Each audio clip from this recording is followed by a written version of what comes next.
One of the people I really pay attention to the most is always Mark Farber. I know in China recently it's had a big slowdown in the real estate and housing as far as construction and lending and everything. So they're already on a track to having a major slowdown, and it looks like some numbers came in recently showing that. But according to Mark Farber, this is actually far more important than the European situation because it's going to affect the commodities market, which includes the silver. So that's important. He goes on to say, well, if we define a bubble as a period of excessive growth and artificially low interest rates, then China has had a huge bubble. Usually bubbles are not deflated by a soft landing, but by a hard landing. And he says this concerns him, actually much more than the European situation. But I'm going to try to read, there's one thing I always see on Alex Jones or, even Max Kaiser or RT. They're always criticizing the West. China is in a very, very precarious position. I've been talking about the leadership.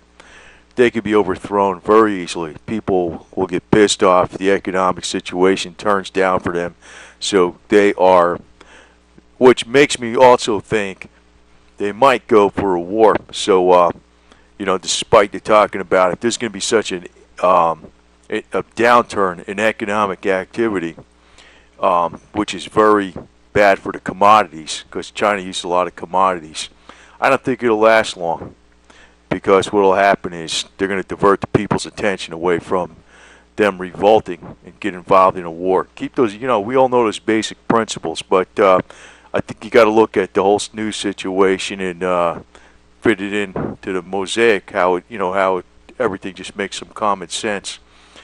He says the European situation is basically hopeless. I agree, but I don't think it's going to fall apart right away. It will lead to more money printing. In China, if the economy slows down meaningfully or if there's a crash, it will have a huge impact on the demand from China for raw materials, and that's going to impact Australia, big exporter of raw materials, South Africa, the Middle East and Latin America, oil.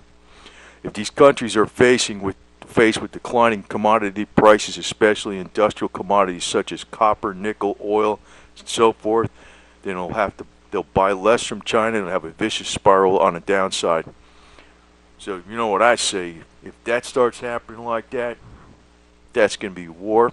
And what's going to happen then, you're going to see all the commodities go up like crazy. That's what happens during a war. I'm sure the economy of China is softer than the official statistics would suggest. I am sure too, because I think they don't want to print anything that's bad news to them, and they're on the edge of revolt all the time as it is. And probably the government will start to print money at some point, so maybe the stocks will rebound here because of the money printing, but again, it won't help the economy. We know that, but if you're in the right place where they inflate the bubble with the money printing, you make money. And that's what I want to know. He points out that there's a big flight of capital out of China. He says there's a huge capital flight. No question about it. The big question I have is, where's it going to? Because that's where you want to be. He doesn't answer that question. But I'm going to keep an eye out for that because China is looking bad right now. So the capital's running out of the country, and you have to wonder where's it going to. That's you got to follow the hot money. That's the only way you're ever going to make money. You're talking about the Chinese are panicking to move money out of China, and when Farber was asked about that, he said it's a very good question because you see the bullish analysts will tell you, oh, if the Chinese economy slows down, they're going to print money and lower interest rates and ease the monetary conditions, right? But he goes on and says if that happens, then obviously the capital flight will increase, especially unless all the expectations, the yuan and Chinese renminbi, begin to weaken rather than strengthen against the U.S. dollar. So that could actually just accelerate the decline, or let's say the capital outflows and the declining assets in China. declining asset values in China. So it's not, things can go the exact opposite, but it looks like money is flowing out of China, and that tells you something. So you're thinking that everything's bad in the United States. It's bad on the other side too. And he goes, as you know, we have the deflationists. They think the whole debt bubble will collapse, and Barber does think that's going to be the case. Mathematically, it seems impossible that it won't collapse. But he's talking about between now and then, there's going to be a QE 3, 4, 5, and 6. And this is really the main reason to be mainly into physical precious metals. But if you're outside that too, I split. And I'd like to make money in other areas too. I'm mainly into physical metals, but I'd like to make money in the other areas. But if you're looking at some of these stories about unrest in China, Chinese officials are very worried. Because there's a warning to the, what they're trying to do is limit spending on wasteful vanity projects, stuff the public sees. When the public sees something right out there, right in front of their faces, why is the government spending money on this garbage? They get pissed off. But something else, individuals have practiced this too. If you got money, don't show it. Don't show it. That's the whole point. I give you a little story. I know a guy. He had something like several $1 million. And he even had a couple car dealerships.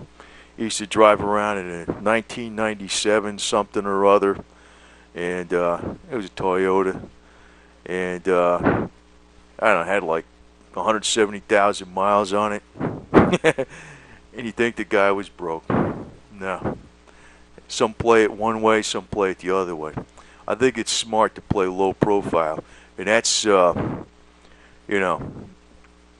when he talks about the officials limiting spending on wasteful vanity projects, that's a very shrewd thing to do. You want to keep wealth hidden.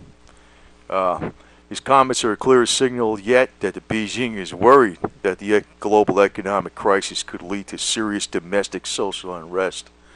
They already had a couple serious outbreaks of violence. Last week in Shanghai, workers clashed with police at the Singaporean consumer electronic supplier during a strike over mass layoffs to a company relocation. So these guys, when they do their Occupy Wall Street, they fight, I'm not saying you should do that, but the Chinese government is nervous. And they should be. On Friday, tensions spilled over to the central Chinese city of Xi'an, whatever it is, and I can't say this, reporting hundreds of people overturning police and government cars after police took more than 2 hours to arrive at a scene where a girl had been killed by a construction truck. In other words, they're in a big hurry. They're under pressure for production. Trucks are driving fast. Somebody gets run over, they just keep going. That's what they do. It's not, and people get pissed off, rightfully so. But, so the government doesn't show up fast enough. They overturn their cars and everything like that. So there's some serious stuff going on over there. Last month, more than 10,000 workers in these two cities, two leading export centers in southern China, went on strike to protest against cuts in overtime. They absolutely need the overtime just to live. So it's not so perfect over in China. So some of these Occupy Wall Street people, I wonder about them. The ruling Communist Party relies on rapid growth, economic growth, as its main source of legitimacy, and Chinese leaders assume that if the economy slows down too much, it will not be able to contain the resulting social unrest. And this is a true statement as anything. Their whole power rests upon the economy. Totally. That's one reason I kind of circled this. This has been true since day one, since they went capitalistic or semi-capitalistic, whatever it was. As soon as the economy turns down, the party is going to get thrown out. That's one reason I think, Mark Farber isn't saying this, but I think they're going to try to go to war. That's probably, they need that for the economy. They'll go for broke. They'll try to make a power grab somehow, go for materials or whatever, do something. and that'll keep them. In other words, it keeps them in power longer. They don't care. They'll sacrifice a lot of the the lower class people just so they keep in power. That's the way they always do it. Many analysts believe double-digit inflation and an economic slowdown were important contributors to the 1989 Tiananmen Square upheaval and resulting massacre, and that is absolutely true. Right now, in food inflation only, they're running about 23% a year. So when that's a major portion of like what the Chinese are actually paying out. So they're really feeling it. So in the midst of the 2008 global financial crisis, the government identified 8% gross domestic product as the level necessary to avoid political chaos and mobilize the entire state sector in a successful effort to protect the 8% domestic growth. So they're probably not going to do it now, though. They're probably not going to do it now. I bet that's going to be a reason they're going to get involved in a war right there.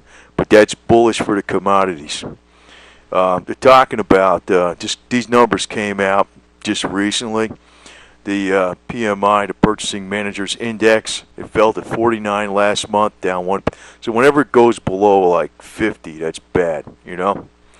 Down 1.4 points from October, big jump down, marking the first contraction since February 2009.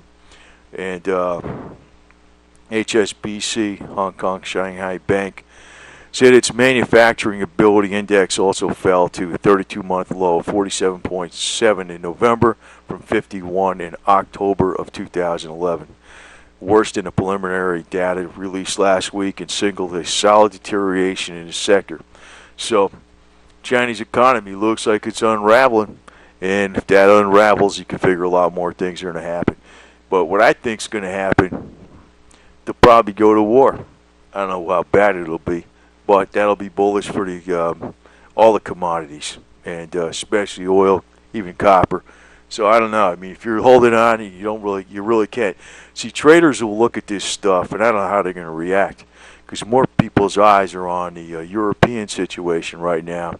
And come December 8th and 9th, they're going to have that conference on resolving debt issues with the euro. So who knows what's going to come out about that.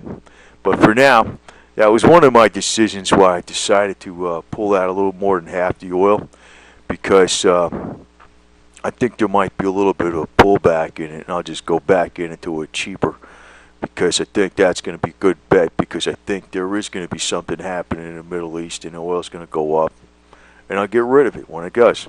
That's what I'll do. So I know in the last week or so, palladium's been the only metal that's actually been making some serious gains. But it could pull back because of worries over China.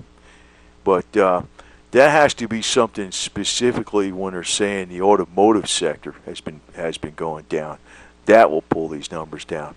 So until you see something like that, I don't know if the automotive sector is actually going to pull back. That's hard to say, because they could be having pullbacks when they're saying the manufacturing index is down. That's the overall manufacturing index. You really got to, when you're going to see this come back down more, as if you see some kind of outlook for automotive being down in China and India. But I don't expect that right away, so I still think this is still a strong bet. Might see some pullbacks in the crude possibly, but I don't think the traders really don't know what I mean, you got to go by what the traders do, but they don't have it in their head that there could be an attack on Iran fairly soon, although it's not likely in the immediate future. There could be. Right now, their head is kind of focused in on European situations. So you might see this number pull back. If oil, usually oil and gold move pretty close together. It might pull back a little bit more, but I don't see nothing coming down really hard. Because if there is an absolute collapse or something like that, and a hard landing in China, as some are thinking, well, first they're going to print a lot of money to avoid that. But even if that policy fails, like say after a year, and it doesn't work out, just actually, I think before that policy fails, there's going to be some kind of conflict. So I would stick in all these commodities because the war machine needs them, and that's where you're going to make the money.